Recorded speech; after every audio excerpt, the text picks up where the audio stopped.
welcome to Adventures in DeFi Kingdoms. This is Raph streaming to you live high above the keep in the hot air balloon. Tonight, we have Walton returning from his hiatus here. All right, say hi, Walton.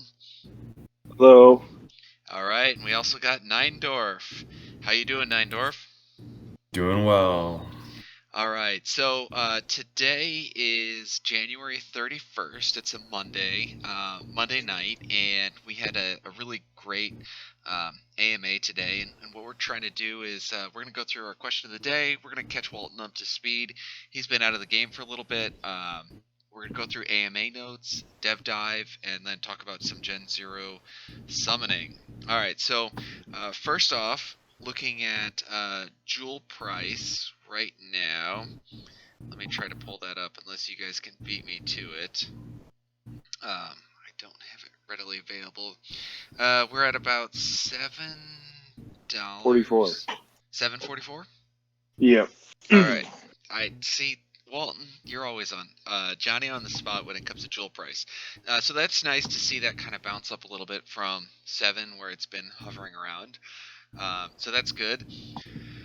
One of the things that I want to take our listeners through is we have the King Sumo link, and that is live right now. We're going to share that in the notes on YouTube, on Anchor, and inside the Discord.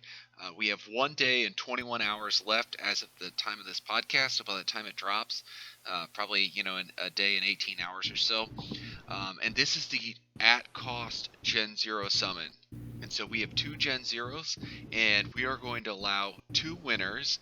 And the first winner is going to get the lower number Gen 0, that's 248.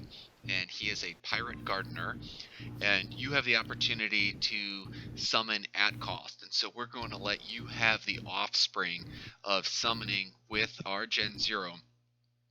And our hope here is we can allow some people to utilize, 1, the tools that we've developed for summoning, and then 2, hopefully we get some people that are entering into this contest who may not have access to a Gen 0, and they have the opportunity to summon at cost. And so that's just the hiring cost and the summoning fees. And so you can get a cost-effective Gen 1 with 10 of 10 summons to really help you build out your hero stable and hopefully help you go after land. So we're really excited to share that. So go check out the King Sumo link.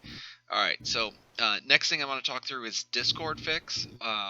We have fixed the link in Discord. My infinite apologies to people. I clearly don't read when you click generate link for Discord because it has an expiry on it unless you select the does not expire option. And so on all of our media platforms, we've had expired links out there. So we're not trying to make this more exclusive or anything like that. This should be fixed now, updated on our website, updated on YouTube, and updated on the podcast notes. All right, then last thing I want to say, and I'll get your guys' opinion on this too, but I'm really excited to announce that when I was listening to the AMA notes, we had our very own Rocket Man and Titan Tom from our Discord channel here in Adventures in DeFi Kingdoms. Yep, representing with some killer questions. So I could not be more thrilled that we have this going on, and the highest compliment that has been paid to me and Neindorf and Walton over the past month. There was a guy who joined our Discord channel a few weeks ago, and he mentioned, I think I just found the deepest level of DFK nerd. And, I took that as a compliment personally. So that's pretty exciting. And, it makes it a lot more fun when you're listening to the AMAs and you're like, oh, I know that guy. I chat with him on a daily basis. So I thought that was pretty cool. What do you guys think? I think it's great to see people engaged, and it's really fun to kind of feel like you get to know some of the people a little bit more than just a random guy that steps on. Because we've chatted with these people, you kind of bouncing ideas off each other, and I don't know, that little sense of community that you grow is pretty cool. I don't think that guy could be more right if he wanted to be. I mean, you guys are huge nerds. Some of the stuff that you guys talk about is over my head. I can't even deny it. Like it's some of this stuff. I'm like, I gotta ask like 3 or 4 questions before I quite understand it. So I agree 100% with that comment. All right, well, we'll continue to take it as a compliment. All right, Neindorf, take us away with the question of the day. Sure. We'll switch gears a little bit on this one. Do you notice that your heroes are getting lonely lately? Are they in need of a summoning partner, perhaps? Yes. Yes, they are. Go on. Well, you see, there's an app for that. Well, soon to be, we hope, anyway. All right, Uh, so it is January 31st. We are about, well, if math serves me correctly, 15 days away from Valentine's Day. And for those of you out there who are looking for a special partner for your heroes, we're building an app for that. So a bit of a teaser to a segment here that's coming in the podcast later tonight. We're going to go through in the dev dive what we've been working on and a really fun and exciting new development for subscribers out there. So let's go ahead and first thing we wanted to do is we haven't had a chance to catch up with Walton in a while. And we kind of wanted to catch him up to speed. Walton and I actually met over the weekend, and some of the things that we were talking about, we just felt would be great topics to refresh for our community listeners, and hopefully maybe catch some of those up to speed who haven't. If I feel like DFK, if you miss a minute, you miss an hour. If you miss a week, you miss a month.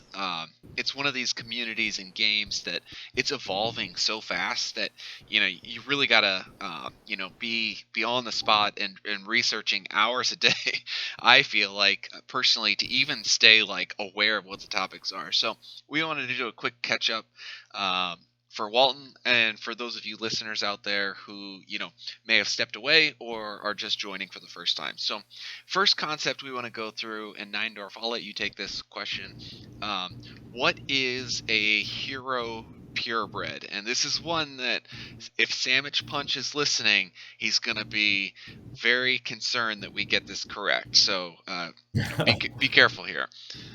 Yeah, so when we were all beginning this DeFi Kingdoms journey, I think people got this idea of purebred meaning, you look at the hero card and it says pirate, pirate, and they're like, oh, it's a pure pirate.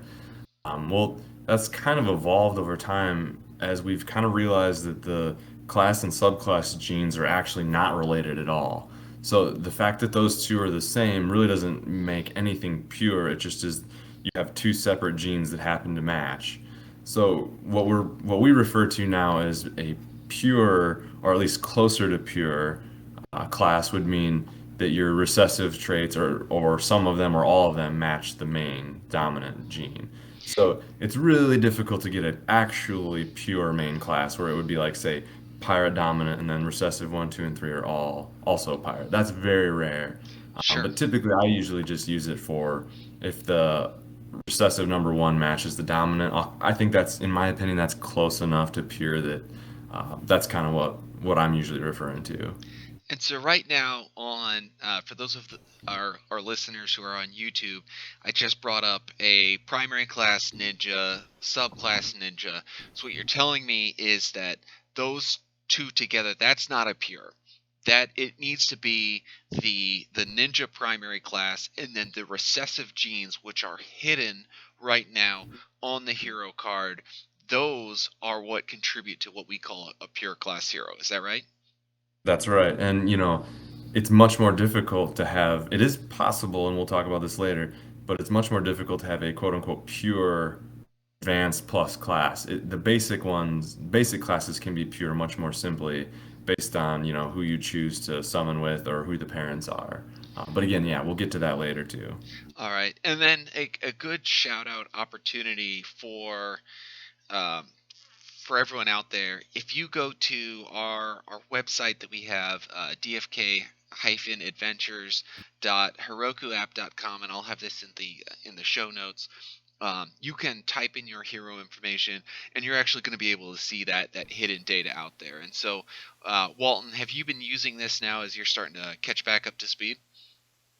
Yeah, that's part of the reason why the question came up. I mean, if you look at some of these heroes, you'll find the advanced, you'll find some other stuff. I guess we're mainly talking about purebred and whatnot, but I was looking at the dominant, active one, active two, what you guys got on the DeFi King or DeFi DFK Adventures app. And so I had a few questions with that. With first, what's a pure? Second, what is it worth? Kind of, I think I kind of brought this up to Dink last night when I was searching for some heroes.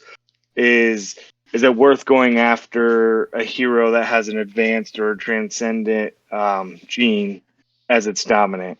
I'll kind of let him explain that a little bit. I know you guys maybe already had talked about it, but it was completely new to me and pretty helpful in my opinion.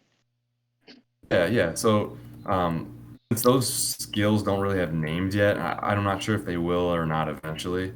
But yeah, like you're saying, the skills refer to like basic 1 through 8, and then so on and so forth. But basically, the numbering scheme, if you can't see you don't happen to pick two that have a chance to mutate where it turns yellow, right? Um, the short answer for the math is that basically basic 1 and 2 could mutate, 3 and 4 could mutate, 5 and 6 could mutate. It's just kind of a numbering scheme that the devs came up. And that like counting scheme works for really all gene pairs in the game, whether it be profession, whether it be all of these things, even some of the things like visual genes too. Turns out, which we haven't really talked a lot about in our podcast, but yeah, they all basically play by the same genetic rule book in this game, which is pretty cool, I think. Yeah, I really like how you can apply some of that same logic. It helps create a few shortcuts in the mind, at least, as you're trying to think about how things could pair together, and they're using the same methods for mutations as well. All right, well, I got a Gen 1 at the moment who needs some help, so I'm gonna step aside for that, and I'm gonna let you guys chit chat. Sure. Yeah, so I think um, the next thing that I guess actually no, Walton, I'll turn it over to you. Is there anything else on that site, that we could explain to our viewers that isn't clear, or maybe we could use some information on the site as like, oh, by the way, that's what this means.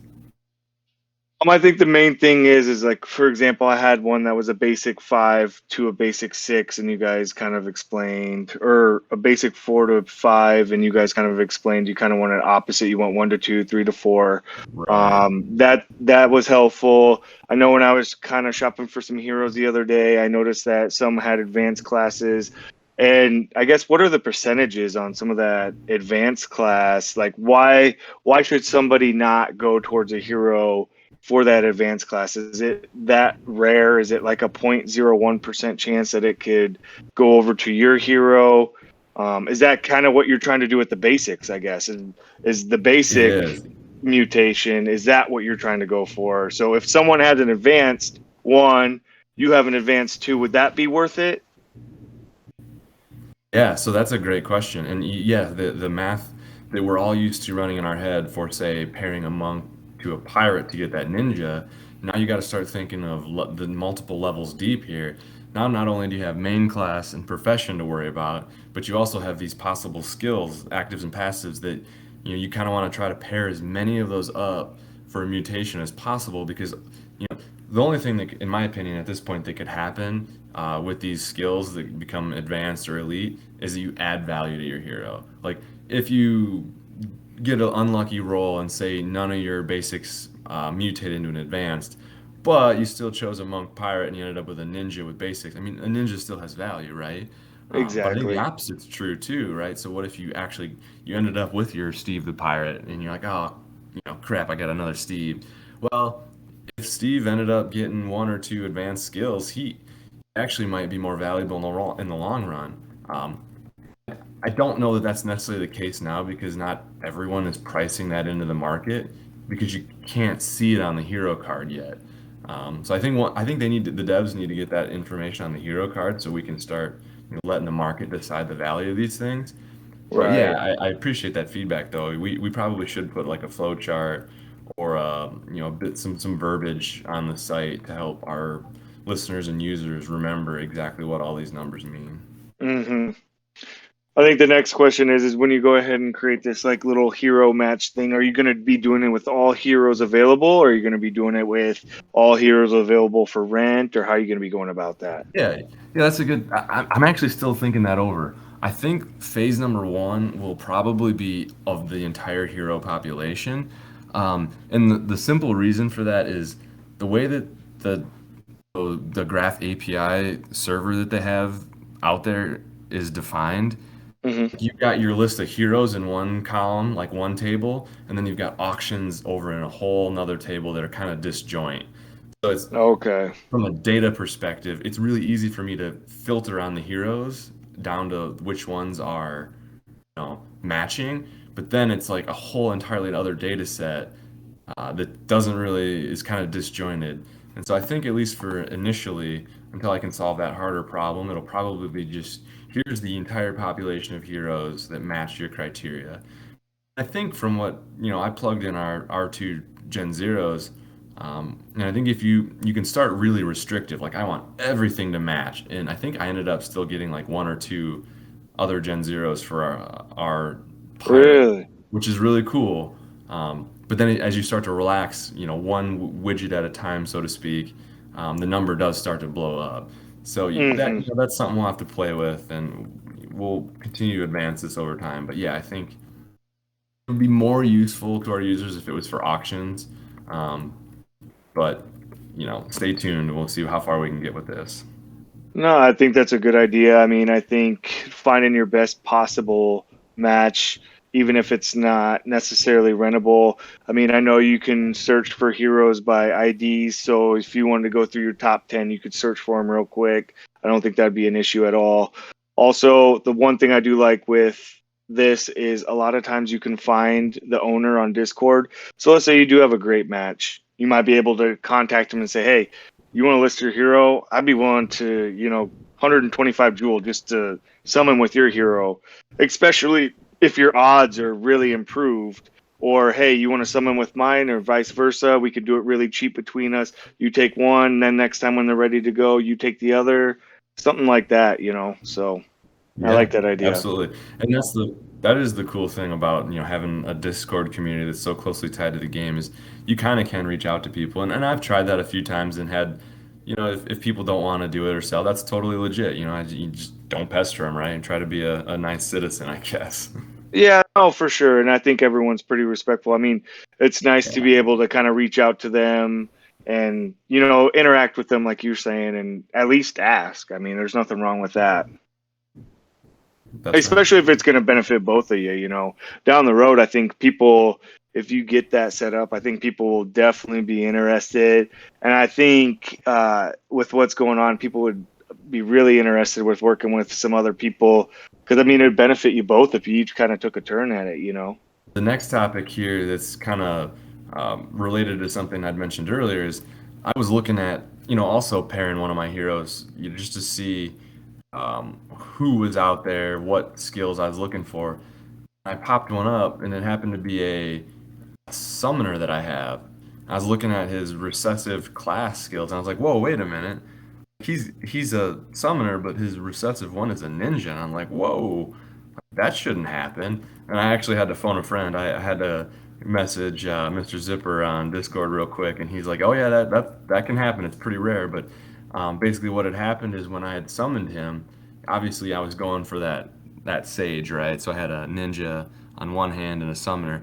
He said, "What happened is the gene swap that occurred on the ninja swapped out his, garbage gene, I'll call it, his Steve the Pirate gene to dominant, and his ninja became R1. And then when those merged together to form my new hero, his R1 beat the other guy's R1. So it's really kind of cool.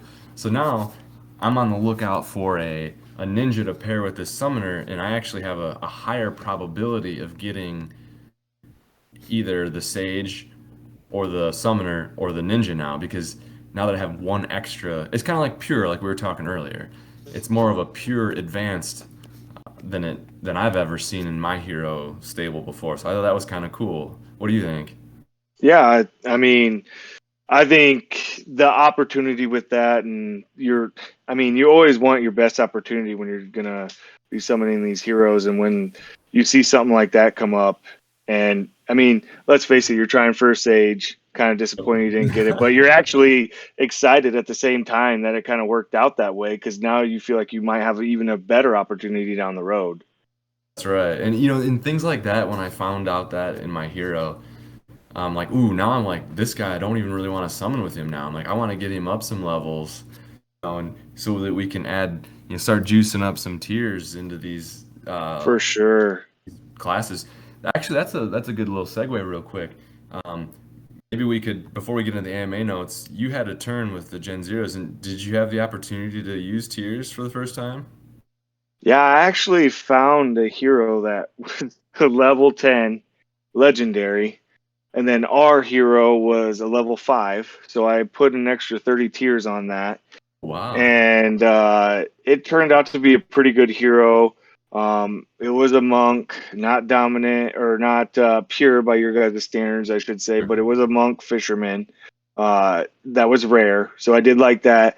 The one thing that I was kind of hoping for, and maybe we'll see it a little bit more down the road, is he didn't necessarily have bad stats, but for paying that extra 30 jewels, I was expecting to see a little bit more.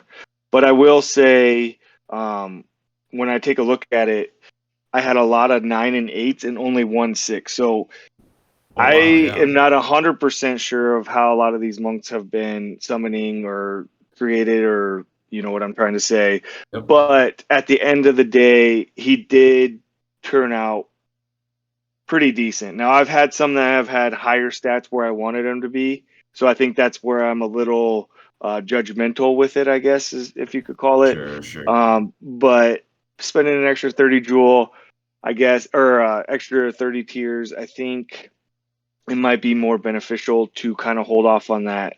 And the reason being is the more these start to level up, I think it's going to be better off down the road for you than to try to get something um, that kind of has high tiers within the first 5, 10, maybe even 15 levels. In my opinion, I didn't see a huge jump. I guess that's That's a what I'm good trying to say. point. I actually hadn't considered.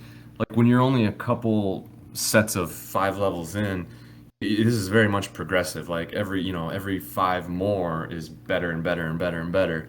So I kind of get what you're saying. You almost are better off kind of stockpiling tiers for, months down the road when all the Gen Zeros say are at level 20 or 25 or something crazy, and it's going to cost you, it could be hundreds of tiers each hero moving forward.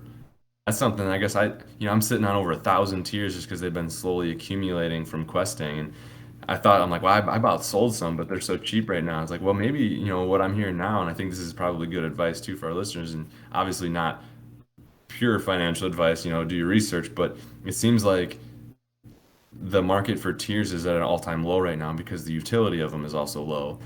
But as people level up their heroes, there's going to be more need to spend tiers. So that's very interesting. I like that little tidbit.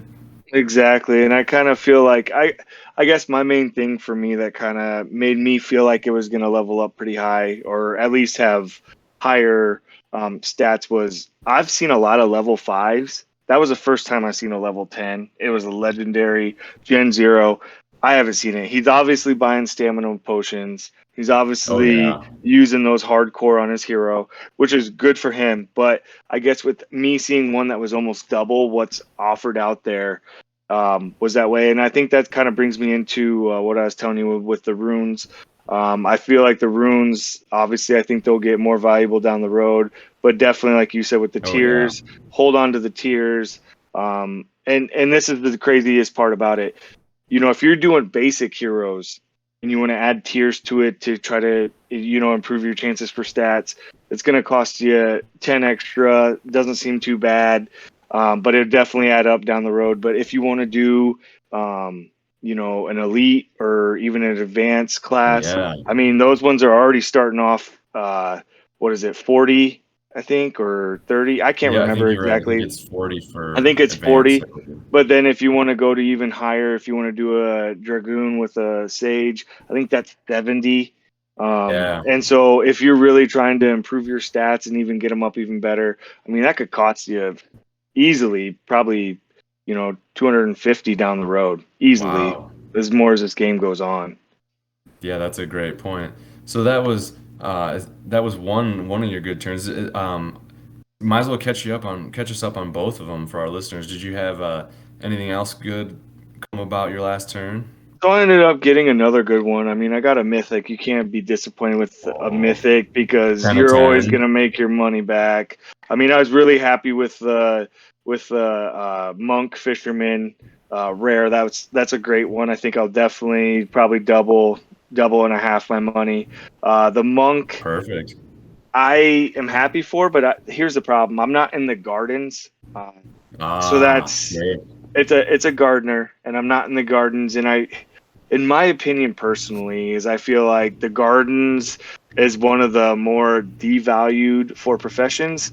That's just because I don't feel like a lot of people are in the gardens, and the fact being is it takes so long to level them up.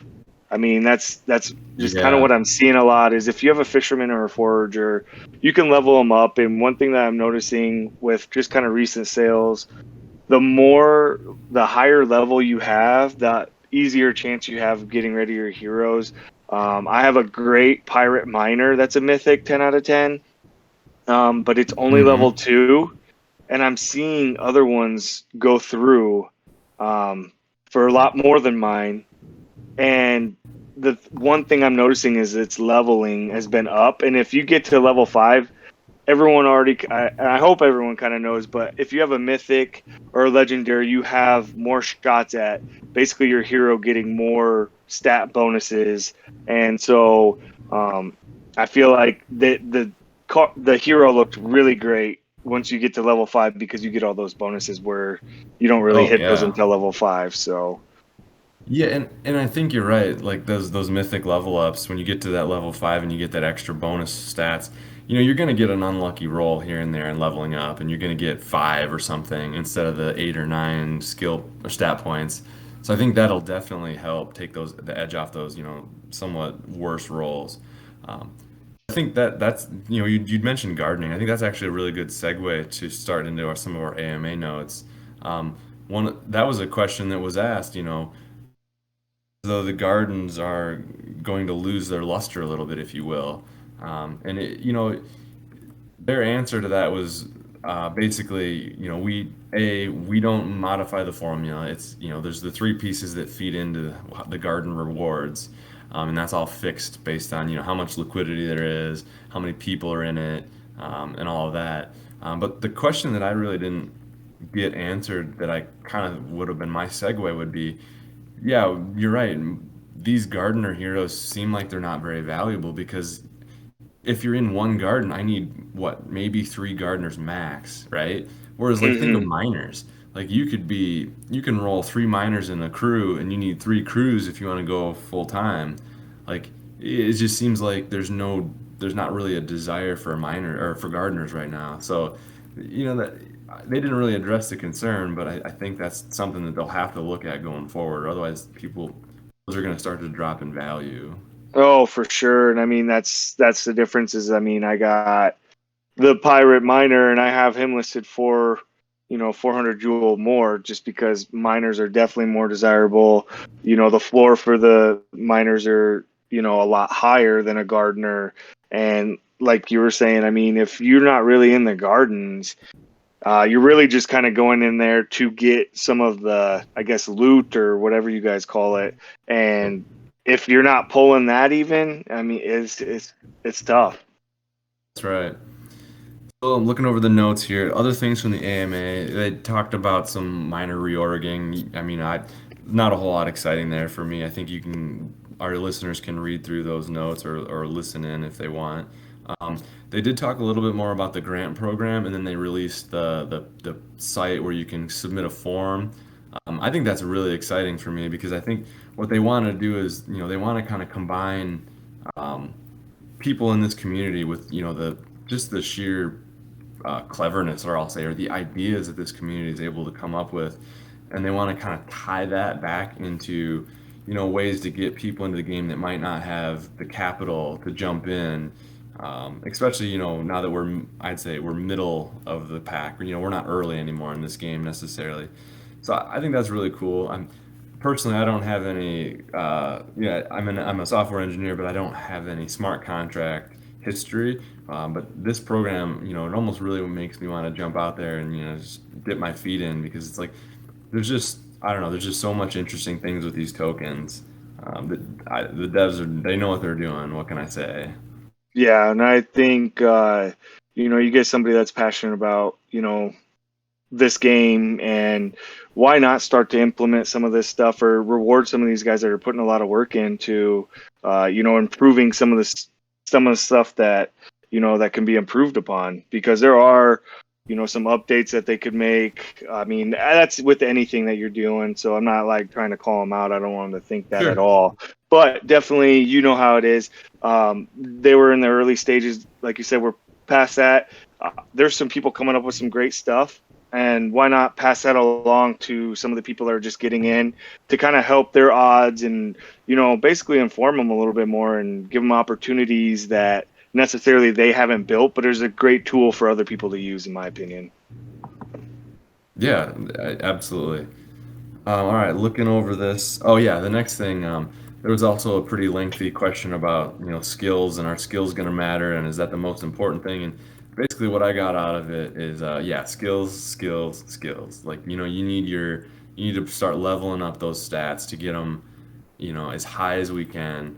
And I think that leads into questions of, well, what about professions? Do you want to match your skills with those? Or sorry, I mean stats rather. I'm repeating I know. myself I here. think you know what you're saying, though. Yeah. Yeah, yeah. And or am I trying to, stick true to the class of the hero for combat sort of quests? And I think really the devs didn't have any huge advice other than the fact that yes, the stats are going to matter and higher stats are going to be better. Which it's really obvious, but that's going to really make that next level up where the guy gets 4 points going to make that a little painful. You know what I mean? Oh, for sure. And I think that brings us kind of what we were talking to about a little bit earlier is, I think some of these, when you get a Dragoon back in the day, just a few months ago, people are like, oh, I want a Dragoon miner. That's what it kind of matches with. I mean, that's what I was looking for. Now you look at it and it's like, Yep, I think a Dragoon forager or fisherman might even be even more valuable, in my opinion, just that's right. because you can level them up quicker. Let's say you want to get some of these stamina potions and get your Dragoon up to like a level 10.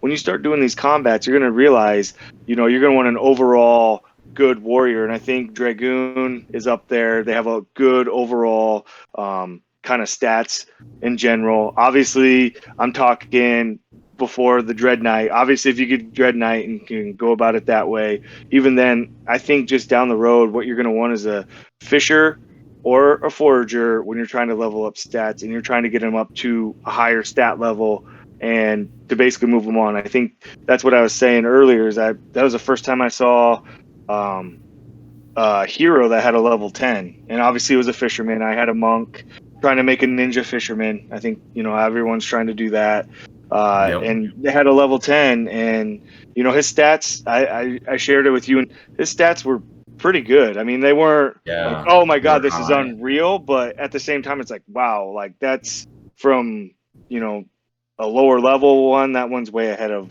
some of these other heroes that you're seeing I out was here kind for of rent.